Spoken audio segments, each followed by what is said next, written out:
اعوذ باللہ من الشیطان الرجیم، بسم اللہ الرحمن الرحیم۔ یہ صحیح البخاری کا حدیث نمبر 6 ہے۔ اس میں ہرقل اور ابو سفیان کے درمیان مکالمہ سوال اور جواب کا ہے۔ امید ہے کہ آپ پورا سن لیں۔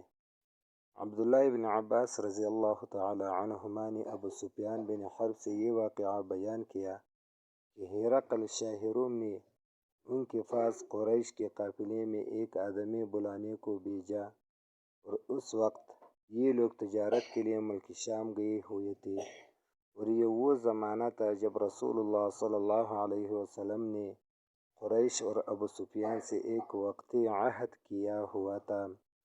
جب ابو سفیان اور دوسرے لوگ ہرقل کے پاس ایلیا پہنچے، جہاں ہرقل نے دربار طلب کیا تھا، اس کے گرد روم کے بڑے بڑے لوگ، علماء، وزراء، امراء بیٹھے ہوئے تھے۔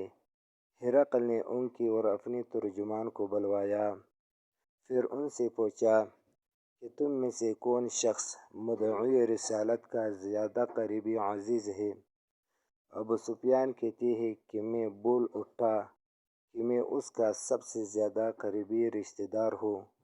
یہ سن کر ہرقل نے حکم دیا کہ ابو سفیان کو میرے قریب لا کر بٹھاؤ اور اس کے ساتھیوں کو اس کی پیٹھ کے پیچھے بٹھا دو۔ پھر اپنے ترجمان سے کہا کہ ان لوگوں سے کہہ دو کہ میں ابو سفیان سے اس شخص کی یعنی محمد صلی اللہ علیہ وسلم کے حالات پوچھتا ہوں۔ اگر یہ مجھ سے کسی بات میں جھوٹ بول دے تو تم اس کا جھوٹ ظاہر کر دینا۔ ابو سفیان کا قول ہے کہ اللہ کی قسم، اگر مجھے یہ غیرت نہ آتی کہ یہ لوگ مجھ کو جھٹلائیں گے تو میں آپ صلی اللہ علیہ وسلم کی نسبت ضرور غلط گوئی سے کام لیتا۔ خیر، پہلی بات جو ہرقل نے مجھ سے پوچھی وہ یہ کہ اس شخص کا خاندان تم لوگوں میں کیسا ہے؟ میں نے کہا وہ تو بڑی اونچی عالی نسب والے ہے۔ کہنے لگا اس سے پہلے بھی کسی نے تم لوگوں میں ایسے بات کہی تھی؟ میں نے کہا نہیں۔ کہنے لگا اچھا اس کے بڑوں میں کوئی بادشاہ ہوا ہے؟ میں نے کہا نہیں۔ پھر اس نے کہا بڑے لوگوں نے اس کی پیروی اختیار کی ہے یا کمزوروں نے؟ میں نے کہا نہیں، کمزوروں نے۔ پھر کہنے لگا اس کے تابع دار روز بڑھتے جاتے ہیں یا کوئی ساتھی پھر بھی جاتا ہے؟ میں نے کہا نہیں۔ کہنے لگا کہ کیا اپنی اس دعوی نبوت سے پہلے کبھی کسی بھی موقع پر اس نے جھوٹ بولا ہے؟ میں نے کہا نہیں، اور اب ہماری اس سے صلح کی ایک مقررہ مدت ٹھہری ہوئی ہے، معلوم نہیں وہ اس میں کیا کرنے والا ہے۔ ابو سفیان کہتے ہیں میں اس بات کے سوا اور کوئی جھوٹ اس گفتگو میں شامل نہ کر سکا۔ ہرقل نے کہا کیا تمہاری اس سے کبھی لڑائی بھی ہوئی تھی؟ ہم نے کہا کہ ہاں۔ بولا پھر تمہاری اور اس کی جنگ کا کیا حال ہوتا ہے؟ میں نے کہا لڑائی ڈول کی طرح ہے، کبھی وہ ہم سے میدان جنگ جیت لیتے ہیں اور کبھی ہم ان سے جیت لیتے ہیں۔ ہرقل نے پوچھا وہ تمہیں کس بات کا حکم دیتا ہے؟ میں نے کہا وہ کہتا ہے کہ صرف ایک اللہ ہی کی عبادت کرو، اس کا کسی کو شریک نہ بناؤ، اور اپنے باپ دادا کی شرک کی باتیں چھوڑ دو، اور ہمیں نماز پڑھنے، سچ بولنے، پرہیزگاری اور صلہ رحمی کا حکم دیتا ہے۔ یہ سب سن کر پھر ہرقل نے اپنے ترجمان سے کہا کہ ابو سفیان سے کہہ دے کہ میں نے تم سے اس کا نسب پوچھا تو تم نے کہا کہ وہ ہم میں عالی نسب ہے، اور پیغمبر اپنی قوم میں عالی نسب بھیجی جایا کرتی تھی۔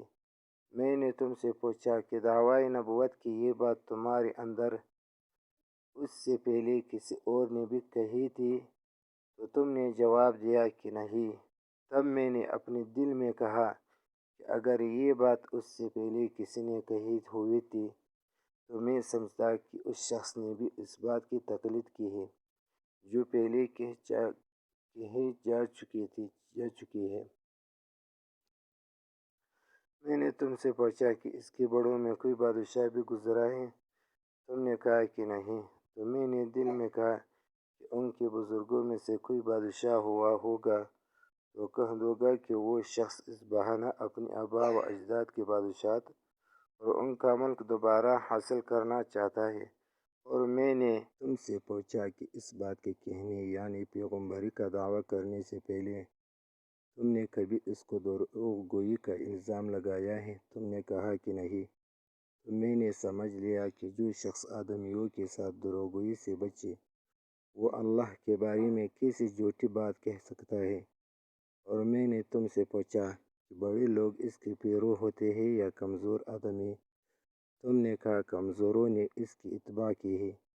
تو دراصل یہی لوگ پیغمبروں کے متبعین ہوتے ہیں۔ اور میں نے تم سے پوچھا کہ اس کے ساتھی بڑھ رہے ہیں یا کم ہو رہے ہیں؟ تم نے کہا کہ وہ بڑھ رہے ہیں۔ اور ایمان کی کیفیت یہی ہوتی ہے حتیٰ کہ وہ کامل ہو جاتا ہے۔ اور میں نے تم سے پوچھا کہ آیا کوئی شخص اس کے دین سے ناخوش ہو کر مرتد بھی ہو جاتا ہے؟ تم نے کہا نہیں۔ تو ایمان کی خاصیت بھی یہی ہے، جن کے دلوں میں اس کی مسرت بس جائے وہ اس سے لوٹا نہیں کرتے۔ اور میں نے تم سے پوچھا کہ آیا وہ کبھی عہد شکنی کرتے ہیں؟ تم نے کہا نہیں۔ پیغمبروں کا یہی حال ہوتا ہے، وہ عہد خلاف ورزی نہیں کرتے۔ اور میں نے تم سے کہا کہ وہ تم سے کس چیز کے لیے کہتے ہیں؟ تم نے کہا کہ وہ ہمیں حکم دیتے ہیں کہ اللہ کی عبادت کرو، اس کے ساتھ کسی کو شریک نہ ٹھہراؤ، اور تمہیں بتوں کی پرستش سے روکتے ہیں، سچ بولنے اور پرہیزگاری کا حکم دیتے ہیں۔ لہٰذا اگر یہ باتیں جو تم کہہ رہے ہو سچ ہے تو عن قریب وہ اس جگہ کا ملک ہو جائے گا جہاں میرے یہ دونوں پاؤں میں ہے۔ مجھے معلوم تھا کہ وہ پیغمبر آنے والا ہے، مگر مجھے یہ معلوم نہیں تھا کہ وہ تمہارے اندر ہوگا۔ اگر میں جانتا ہوں کہ اس تک پہنچ سکا ہوں تو اس سے ملنے کے لیے ہر تکلیف گوارا کرتا۔ اگر میں اس کے پاس ہوتا تو اس کے پاؤں دھوتا۔ ہرقل نے رسول اللہ صلی اللہ علیہ وسلم وہ خط منگایا جو آپ نے دحیہ کلبی رضی اللہ عنہ کے ذریعہ حاکم بصرہ کے پاس بھیجا تھا، تو اس نے وہ ہرقل کے پاس بھیج دیا تھا۔ پھر اس کو پڑھا تھا تو اس میں لکھا تھا، شروع کرتا ہوں اللہ کے نام کے ساتھ جو نہایت مہربان اور رحم والا ہے۔ اللہ کے بندے اور اس کے پیغمبر محمد صلی اللہ علیہ وسلم کی طرف سے یہ خط ہے۔ شاہ روم کے لیے اس شخص پر سلام ہو جو ہدایت کی پیروی کرے۔ اس کے بعد میں نے آپ سامنے دعوت اسلام پیش کرتا ہوں۔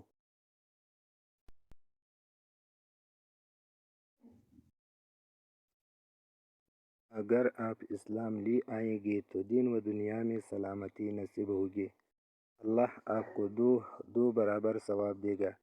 اور اگر آپ میری دعوت سے روگردانی کریں گے تو آپ کی رعایا کا گناہ بھی آپ ہی پر ہوگا۔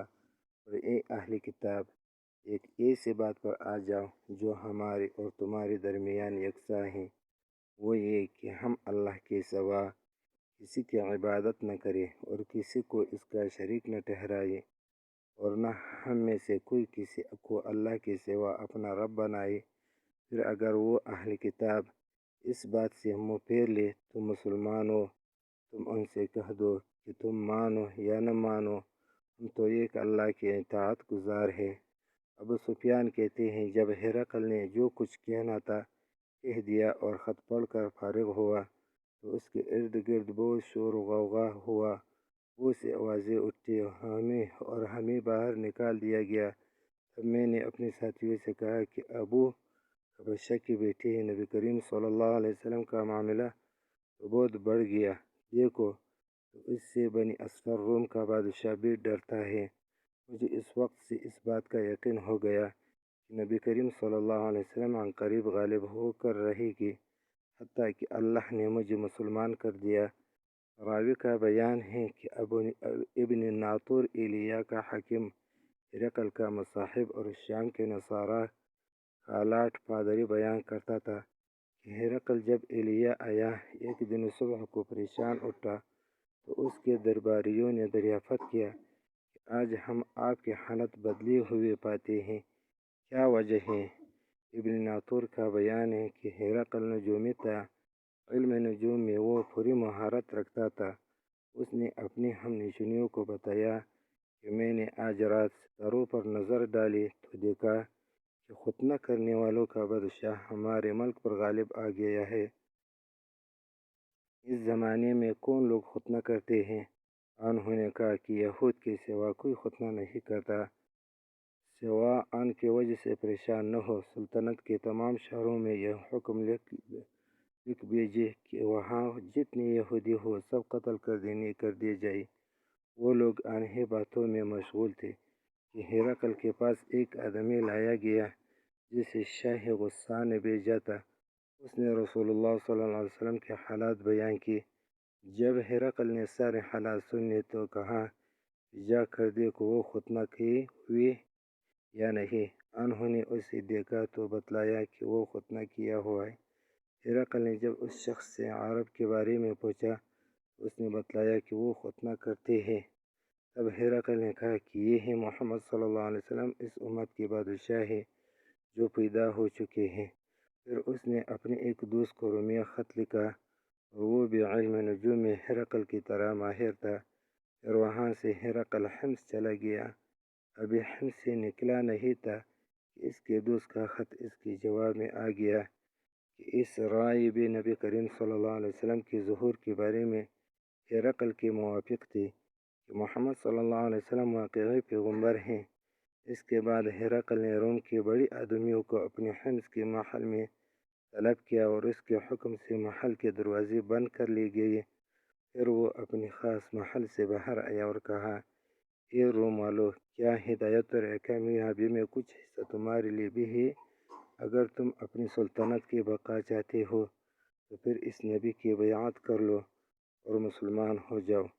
یہ سننا تھا کہ پھر وہ لوگ وحشی گدھوں کی طرح دروازوں کی طرف دوڑے مگر انہیں بند پایا۔ آخر جب ہرقل نے اس بات سے ان کی یہ نفرت دیکھی اور ان کی ایمان لانے سے مایوس ہو گیا تو کہنے لگا کہ ان لوگوں کی میرے پاس لاؤ۔ جب وہ دوبارہ آئے تو اس نے کہا، میں نے جو بات کہی تھی اس سے تمہاری دینی پختگی کی آزمائش مقصود تھی، سو وہ میں نے دیکھ لی۔ تب یہ بات سن کر وہ سب کے سب اس کے سامنے سجدے میں گر پڑے اور اس سے خوش ہو گئے۔ بالآخر ہرقل کی آخری حالت یہ ہی رہی۔ ابو عبداللہ کہتے ہیں کہ اس حدیث کو سہل بن کیسان، یونس اور معمر نے بھی زہری سے روایت کی ہے۔